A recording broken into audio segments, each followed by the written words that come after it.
ఉన్నారు, ఎదిగే జీవితాన్ని కోరుకుంటా ఉన్నారు. అలాగే ఉండడానికి ఎవరు కూడా ఇష్టపడరు. భౌతికమైన జీవితాలలో మానవుడు ఏం చేస్తా ఉన్నాడంటే అభివృద్ధిని కోరుకుంటా ఉన్నాడు. ఎంత పేదవాడైనా పేదవాడైనా ఎలాంటి వాడైనప్పటికీ తన జీవితంలో తాను అభివృద్ధిని కోరుకునేవాడుగా ఉంటా ఉన్నాడు. అది మంచి లక్షణముగా ఉంటా ఉంది. అదే విధముగా దేవుని పిల్లలుగా రక్షించబడిన విశ్వాసులముగా దేవుని ప్రజలుగా మనము ఎలా ఉండాలి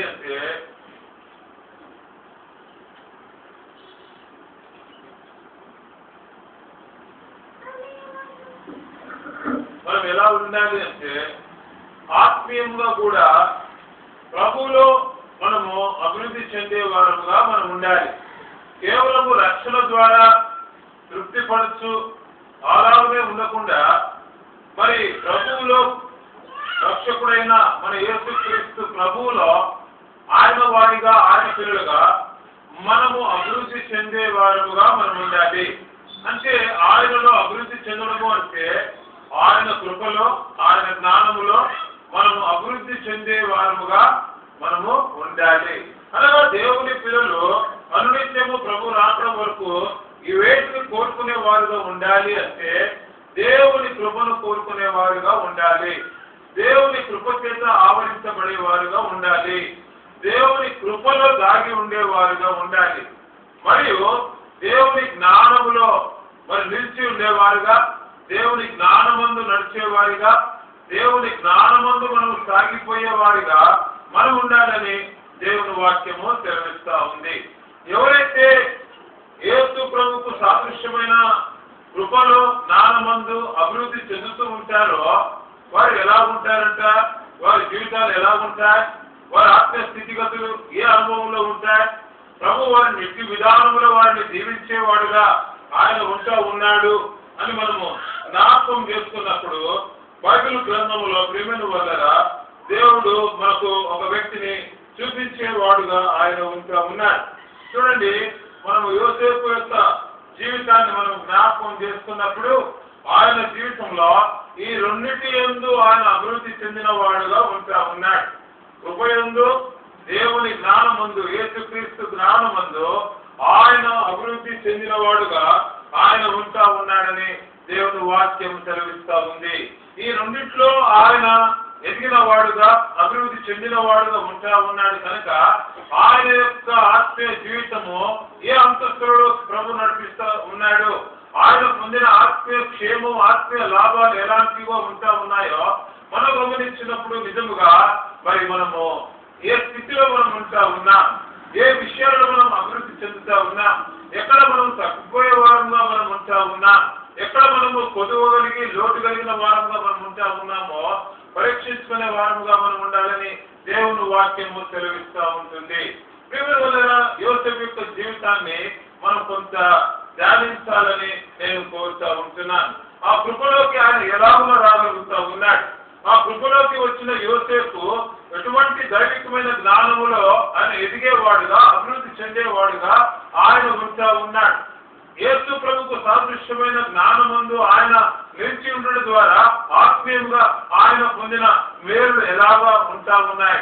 కొన్ని విషయాలు మనము ధ్యానించాలని నేను కోరుతా ఉన్నాను. ఆదికాండము 39వ అధ్యాయం. ఆదికాండము 37వ అధ్యాయం, క్షమించండి, ఆదికాండము 37వ అధ్యాయము 24వ వచనము నేను చదువుతాను. ఆదికాండము 37:24 వచనం. అతనిని పట్టుకొని ఆ గుంటలో పడద్రోసిరి, ఆ గుంట వట్టిది, అందులో నీళ్లు లేవు. ప్రేమైన వాళ్ళరా, దేవుని కృపలోనికి రాక మునుపు, దేవుని యొక్క జ్ఞానమందు అభివృద్ధి చెందక మునుపు యోసేపు యొక్క ఆరంభ జీవితం ఎలా ఉంటా ఉంది, తను ఎటువంటి అనుభవంలో ఉంటా ఉన్నాడు, తను ఎటువంటి స్థితిలో ఉంటా ఉన్నాడు అనేది ఇక్కడ యోసేపు యొక్క ఆరంభ జీవితాన్ని మనకు చూపిస్తా ఉంది.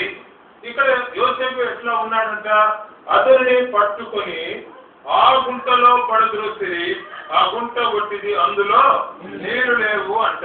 ప్రేమిన వల్ల యోసేపు ఎక్కడ ఉన్నాడు, ఏ అనుభవంలో ఉన్నాడు, ఏ స్థితిలో ఉన్నాడు, ఏ జీవితంలో ఉన్నాడు, ఏ మార్గంలో ఉన్నాడు అంటే యోసేపు ఎక్కడ ఉన్నాడంటండి? కృపకు దూరముగా ఉన్నాడు. దేవుని కృపకు దూరముగా ఆయన ఉన్నవాడుగా ఉన్నాడు. కాబట్టి ఆయన ఎక్కడ ఉన్నాడంటే తన జీవితం ఎక్కడ ఉన్నట్లుగా చూపిస్తా ఉంది, గుంతలో ఉన్నట్లుగా చూస్తూ ఉన్నా. అది క్రింది స్థితిని చూపిస్తా ఉంది. ప్రియమైన వల్ల తనకు తెలిసి తెలియకనే ఆయన ఎట్లా ఉన్నాడంట? పడివేయబడిన వ్యక్తిగా ఉన్నాడు. ఆ గుంతలోనికి యోసేపు పడివేయబడిన వ్యక్తిగా ఉన్నాడు. ఆయన నెట్టివేయబడిన వ్యక్తిగా ఉన్నాడు. ఆయన త్రోసివేయబడిన వ్యక్తిగా ఆయన ఉన్నాడు. ఆయన పడిపోయిన వ్యక్తిగా ఆ గుంటలో ఉన్నట్టుగా మనం చూస్తా ఉన్నాం. ఎవరండి? ఎవరు కృపకు దూరముగా ఉన్నవారంటే ఎవరైతే పడిపోయిన వారుగా ఉన్నారో, ఎవరైతే నెట్టివేయబడిన వారుగా ఉన్నారో, ఎవరైతే త్రోసివేయబడిన వారుగా ఉన్నారో, ఎవరైతే క్రింది స్థితిలో ఉన్నారో వారందరూ కూడా ఎలాంటి వారంటండి? యేసు ప్రభు యొక్క కృపకు దూరముగా ఉన్నవారుగా ఉన్నారు. ప్రేమిల వల్ల యేసు కృపను, యేసు ప్రభు యొక్క కృపను నువ్వు నిరర్థకము చేసినట్లయితే, యేసు కృపను నువ్వు దూరముగా ఉన్నట్లయితే, ప్రేమిల వల్ల యేసు ప్రభు యొక్క కృపను అంటే నువ్వు యేసు ప్రభును తృణీకరించినట్లయితే, కృప అనగా ప్రభువును చూపిస్తా ఉంది. యేసు ప్రభుకు నువ్వు దూరముగా ఉన్నట్లయితే, యేసు ప్రభువును నువ్వు నిర్లక్ష్యం చేసినట్లయితే, యేసు ప్రభువును తృణీకరించినట్లయితే నీ జీవితం ఎక్కడ ఉంటుందంట? మన స్థితి ఎక్కడ ఉంటుందంట? మన అడుగులు ఎక్కడ ఉన్నాయి?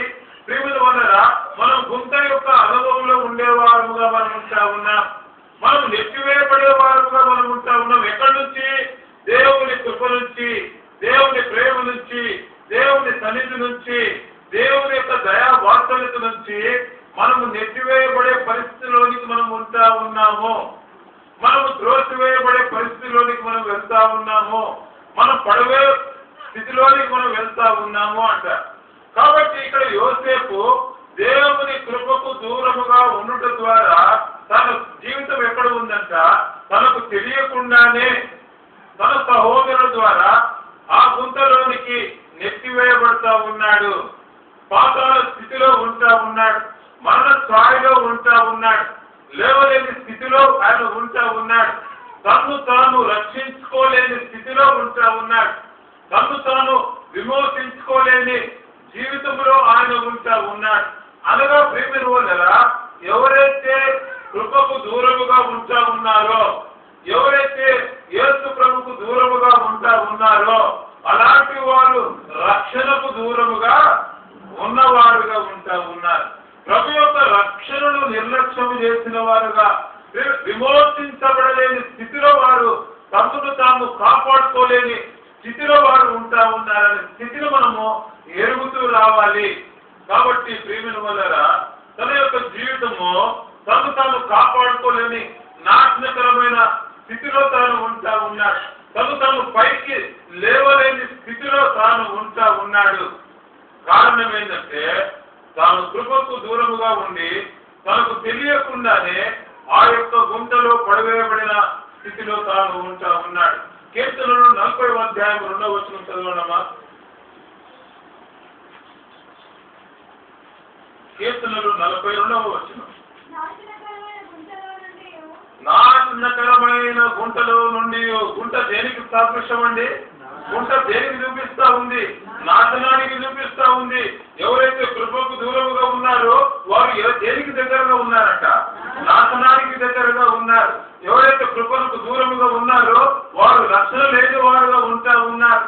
ఎవరైతే కృపకు దూరముగా ఉన్నారో వారు నెట్టివేయబడి, పడివేయబడిన, త్రోసివేయబడిన గుంట యొక్క క్రింది స్థితిలో, మరణ స్థాయిలో, లేవలేని, రక్షించుకోలేని స్థితిలో ఉన్నారు అంట. కాబట్టి ప్రేమిన వల్ల దావీదు కూడా చెప్తా ఉన్నాడు, తాను ఎటువంటి స్థితిలో ఉన్నాడంట? నాశనకరమైన గుంటలో ఉన్నాడు. ప్రేమిన వల్ల చివరి వచ్చిన నా జీవితంలో మనం ఎక్కడ ఉన్నాం? ఏ మార్గంలో ఉన్నాం? ఏ స్థితిలో మనం ఉన్నాం? మనం దేవుని కృపలో ఉన్నామా? దేవుని కృపలో దాగి ఉన్నామా? దేవుని కృపలో నిలిచి ఉంటా ఉన్నావా? కృప అనే మాటకు యేసు ప్రభు అని మనము జ్ఞాపకం తెచ్చుకోవాలి. మనం ప్రభువులో నిలిచి ఉండేవారముగా, ప్రభునందు ఉండేవారముగా, ఆయన కృప కలిగిన దేవుడుగా ఆయన ఉంటా ఉన్నాడు. ఒకవేళ ప్రభులో లేకపోతే నువ్వు ఎక్కడ ఉన్నావంట? నాశనానికి దగ్గరగా నీవు ఉంటా ఉన్నావు. ప్రేమల వల్ల నీరు లేని గుంటలో నీవు ఉంటా ఉన్నావు. పడిపోయిన స్థితిలో, రక్షణ లేని జీవితంలో నువ్వు నీ ప్రాణము, నీ ఆత్మను కాపాడుకోలేని స్థితిలో నీవు ఉంటా ఉన్నావని ఎరుగుతూ రావాలి. కాబట్టి గుంట నాశనానికి చూపిస్తా ఉంది. కీర్తనలో 119వ అధ్యాయం 84వ వచనం అనుకుంటానండి, చదవండి. 83, 84 చదవండి.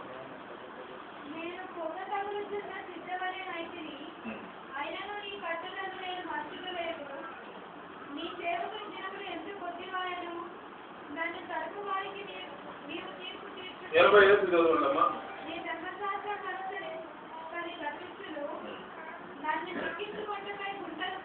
నన్ను చిక్కించుకున్నట ఏం జరుగుతున్నాడట?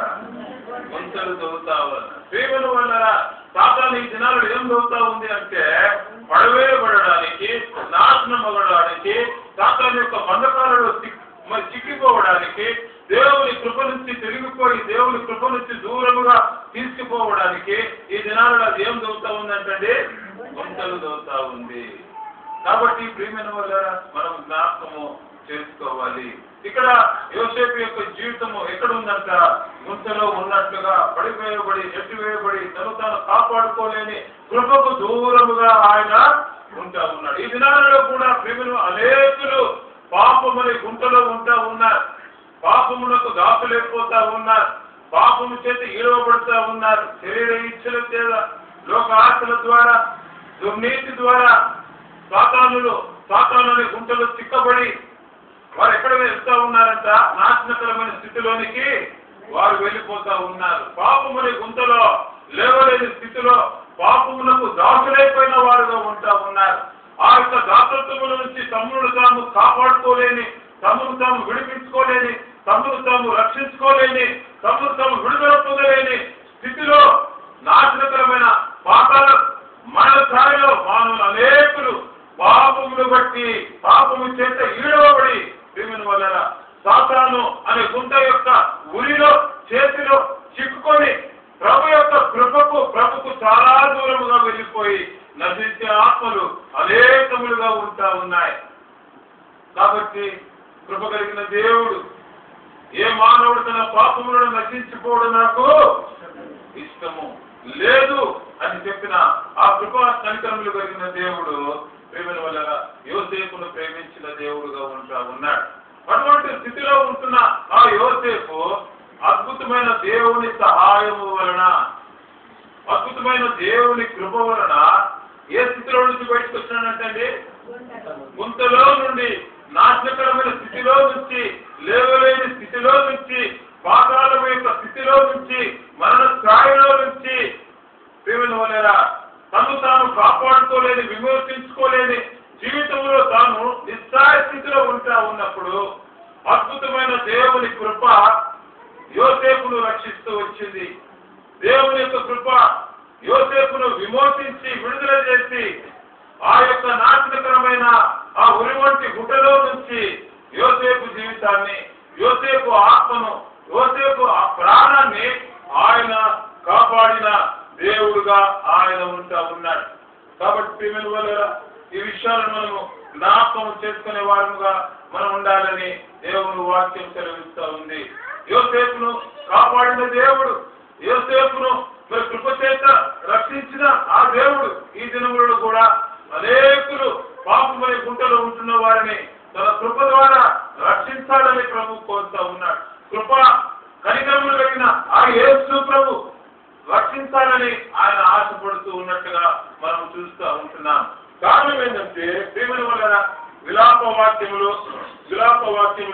3:22 వచనం చదవడమా. ఆయన ఎలాంటి దేవుడు అంట? నన్ను కాపాడే దేవుడు, పైకి లేవనెత్తే దేవుడు,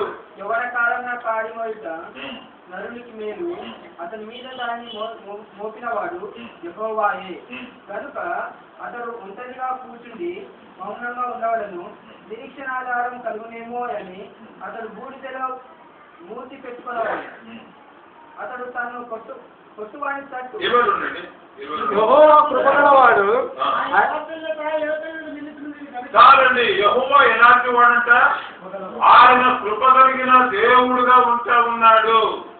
ఆయన కృపా కనికరములు కలిగిన దేవుడుగా ఉంటా ఉన్నాడు. ఎవరి పక్షముగా తన కృపను చూపిస్తా ఉన్నాడంట?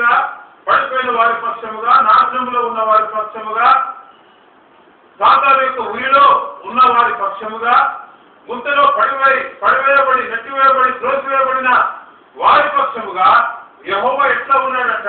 యెహోవా మనసు ఎట్లా ఉందట? ఆయన వైఖరి ఎట్లా ఉందట?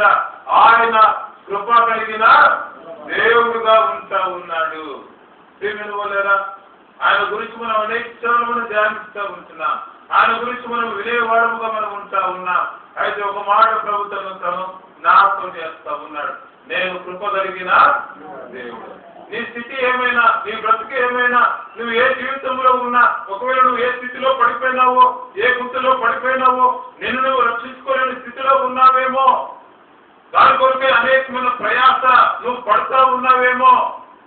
అయితే నీ జీవితం, నీ స్థితి ఏదైనప్పటికీ నీ పడిపోయిన గుంతలో నుంచి యోసేపును లేపినట్టుగా నేను కూడా నిన్ను లేపుతాను, నేను కూడా నిన్ను రక్షిస్తాను, నేను కూడా నీకు విమోచన విడుదల ఇస్తాను. కారణం ఏంటంటే నీ దేవుడైన నేను ఎలాంటి వాడను? కృప కలిగిన దేవుడను. ప్రియమైన వాళ్ళేదా?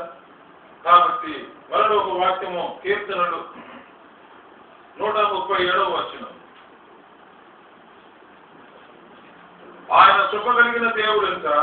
తర్వాత 130వ కీర్తన 7వ వచనం.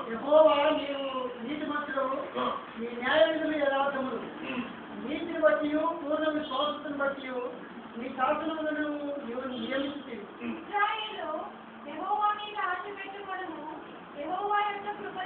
యెహోవా యొద్ద ఏం దొరుకుతుందంట?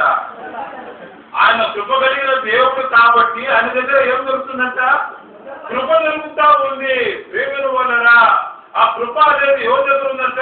ఆ కృపలో ప్రభు యేసు క్రీస్తుగా నీ కొరకు నా కొరకు లోకములో జీవం కలిగిన దేవుడు, కృప కలిగిన దేవుడు ఏం చేస్తా వచ్చినాడు? ఆయన వద్ద ఉన్న కృపను ఎవరి దగ్గర పంపించినాడు? నీ యొద్దకు నా యొద్దకు పంపించిన దేవుడుగా ఉంటా ఉన్నాడు. కారణం ఏంటంటే ఆయన యొద్ద మనకి ఏం దొరుకుతా ఉంది? కృప దొరుకుతా ఉంది. అంటే ప్రభు మనకు దేవుడి ద్వారా తన కుమారుడైన కృపకు సాదృశ్యమైన యేసు ప్రభు నీకు నాకు అందుబాటులో దేవుడు వస్తూ వచ్చినాడు. నీకు నాకు సమీపంగా యేసు ప్రభు అనే కృపను నీకు నాకు అందుబాటులో వస్తూ వచ్చినాడు.